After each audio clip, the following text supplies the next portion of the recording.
So we got Kevin in New York. Pronouns are he, him, and he wants to talk about the textual criticisms from biblical experts. What do you got for us, Kevin? Hey, you guys. Thanks for taking my call. Of course. Just like I brought it to the call screener, I have criticisms about what biblical scholars have admitted about the Bible. And what I mean by that is that it further explains why I've harped on apocryphal books in the past. And I'm basically trying to bring up the point on how I believe that the Bible endorses other books. Just as biblical scholars have admitted that the authors of, say, the New Testament borrow from other sources. My first thing that I think of, and maybe I don't know if this is the same route Matt would want to go, but if you're saying it directly kind of relays to you that you should go look at other books, right?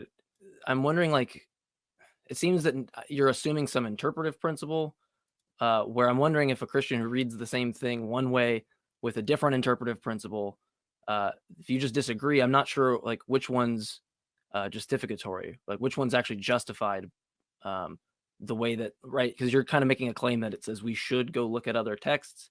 But if someone who's a Christian who disagrees with that, I don't know how, like, who's actually aligning with God's divine utterance, right? Like aligning with what God would want in that situation, even if I just granted that God exists. Seems like you're just assuming some interpretive principle that I don't know how it's justified. And before you keep going, Kevin, I just had a quick question. I want to make sure I understood you correctly, because it sounded like you were saying you disagree with biblical scholars. And while your credentials aren't relevant, you could be entirely wrong. I'm just wondering what expertise you have that puts you in a position where, if you disagree with scholars, what can you cite? What can you point to say, here's why the scholars are wrong, rather than just, I disagree? Yeah. They're mostly wrong in the case of omitting information, because they'll make a statement like how I've said already, that the New Testament authors borrow from other sources. Well, hang on. The single piece of evidence. Yes? Hang on. So there are a bunch of different New Testament scholars. Some are theists, some are atheists. I'm friends with several of them. I'm not a New Testament scholar, but there's disagreement about how much the New Testament relied on external sources. And so there's not a consensus among scholars that it necessarily did, or which sources, or how much Matthew borrowed from Mark, or how much Mark and Luke may have borrowed from a Q document. So with no consensus here, what exactly are you objecting to? All I'm saying is that there's an aspect that, as far as I could tell, has been completely overlooked. That tells me nothing, Kevin. When I say, what exactly are you objecting to say something like, all I can say is there's some aspect that's been completely overlooked, that tells me nothing. You've got to get to something substantive. All right. Well, the single piece of evidence that I was trying to prove was, as you read through the New Testament, looking at 2 Peter and Jude, there is a curious relationship to these books in such a way to where it dawned on me that some of the verses in these books can be combined to make more sense. And okay. First of all, Kevin, you said the single piece of evidence that you're trying to get to is this: as you read through 2 Peter and Jude, some of these verses fit together. That's not a piece of evidence. That's you reading through 2 Peter and Jude, seeing something that you think is relevant in a pattern, putting it together with absolutely no backing and no knowledge or understanding or anything else. That's not a piece of evidence. You're calling in to tell us what your opinion is. What's the evidence for your opinion? Yes. I know that what I just said can seem redundant, but what I'm trying to prove by saying this is that this process of combining text to make more sense. Hold on, Kevin. Hold on though. Actually taken from Kevin. Hold on, Kevin, real fast. You say what I'm trying to prove by saying this. That's kind of the problem, is that you're just giving a claim and a testimony. There's nothing you can prove by saying this. I literally typed the second you said prove by saying this, and Jmike interrupted to point out that I had typed in the exact same thing. The second you uttered what I'm trying to prove by saying this, you completely ignored everything I asked. You have not offered any sort of evidence, and you don't understand, or you don't seem to understand, that you can prove nothing by just saying what you're saying. We need actual evidence. You've referenced evidence a couple times. What is the evidence? What is the point?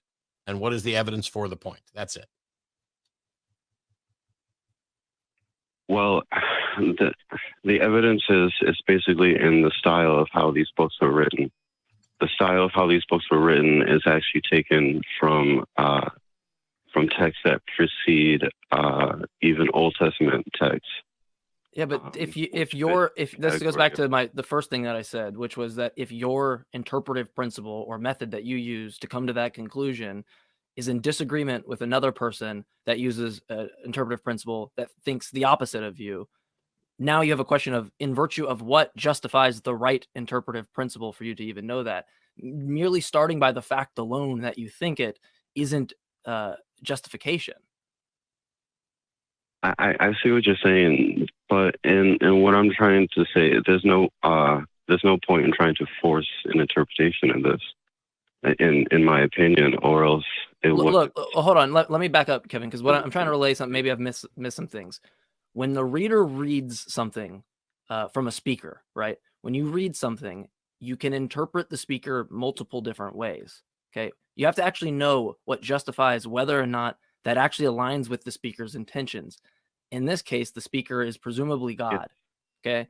And you're saying that your interpretive method aligns with that, right? But the problem is, if somebody else uses some interpretive principle where they come to a different conclusion, right? We have nothing that separates. This is the same issue with like faith. I have faith this, I have faith that, and you have two different conclusions. You need to, you have to have something new introduced to the situation that will actually separate just the conjecture as actually something that's indicative of aligning with God's utterances in this case. And from my perspective, I don't think you have access to it. It's just going to be starting from that fact alone. I don't want to remotely saddle Kevin with I don't want to, no, Kevin, stop. I don't want to saddle Kevin with necessarily saying this is based on God or what God says, because no matter whether the book was inspired by God or not, it was written by men. And so the bulk of New Testament scholars, you mentioned 2 Peter and Jude. The bulk of New Testament Christian scholars think that 2 Peter is not something written by Paul. They think it's a pseudepigraph. And one of the reasons for that is that 2 Peter seems to rely on Jude. And so if 2 Peter is relying on Jude, the fact that you found connections between 2 Peter and Jude has already been established by New Testament scholars.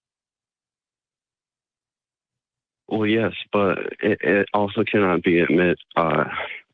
It must be admitted that Jude itself is also quoting from apocryphal texts, such as the Book of Enoch. What? No, not necessarily quoting from it. Jude was written, right now, scholars think that Jude was written by a Jewish Christian because of its knowledge of things like the ascension of Moses and the Enoch apocalypse and things like that. That doesn't mean it's copying from it. It just could be familiar with it.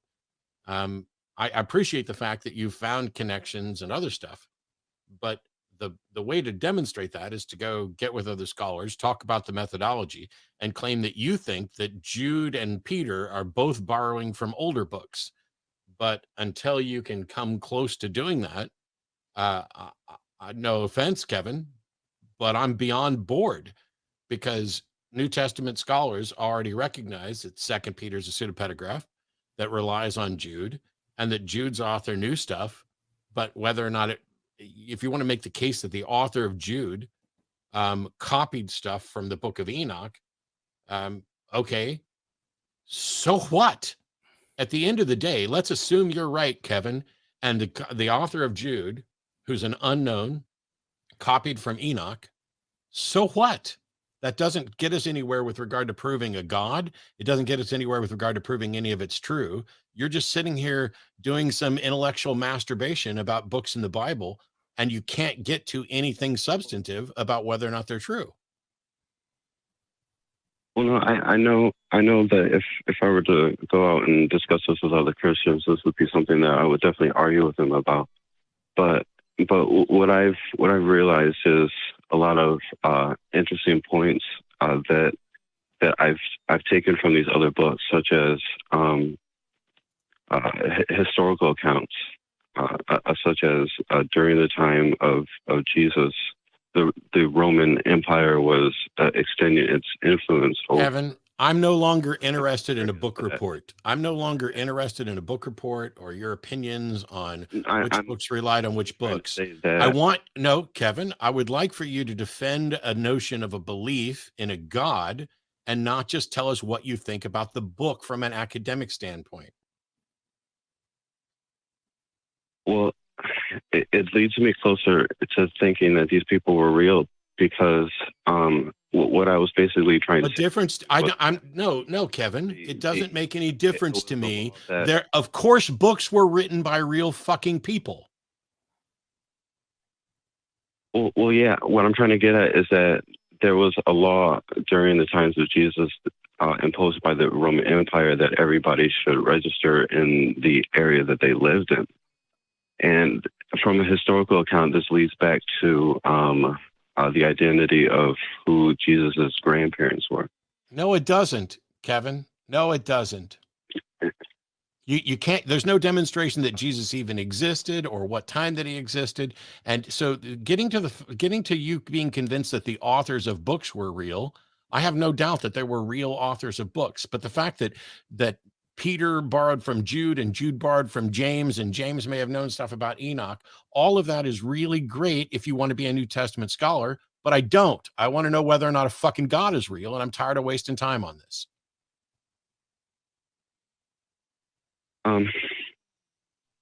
I have a lot more to say. I have a source to give you that I think would be convincing for you, but I don't know. It's I'm not trying to sell a source that would be convincing about what? Online. A source that would be convincing about what, Kevin? That there's a God. Okay. And why is it that you are not convincing about, or not even making an attempt to convince me about a God? Why is it that now, after giving your book report, now you've got a source that you think would be convincing? Why not just make the fucking argument? Why not present the evidence?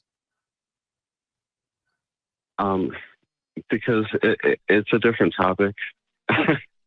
Okay. And I am trying to be convincing, but Kevin, though, I know, but you call a show where people aren't convinced of the book that you think is true, and you think by citing like consistency, or tying up consistency issues, or what some book tells you to put in conjunction with another book, like as if that would epistemically justify the belief in the first place. Like you can have.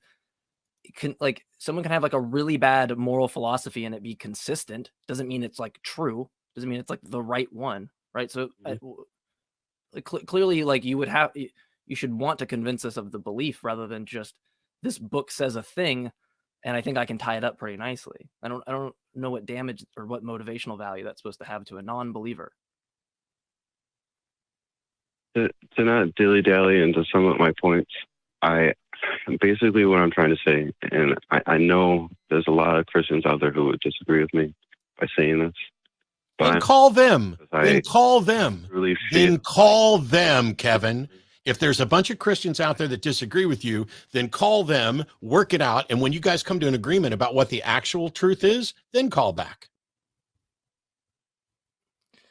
Yeah, Kevin, I'm gonna move on to another caller. I think I'd take that advice as well and call us back, and instead of a book report.